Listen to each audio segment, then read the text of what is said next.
in and around the suburban neighborhoods of northern New Jersey.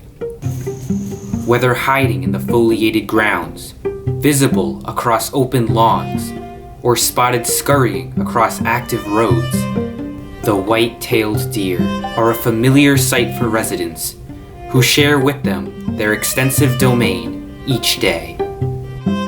But circumstances surrounding the population growth of these organisms in the past few years have culminated in a serious environmental issue, one which has altered the balance between nature and ecology, one which has caused disputable controversy, one which environmentalists could not neglect. And one nature preserve, situated in the city of Englewood, has enacted a new and innovative method to solve this dire situation.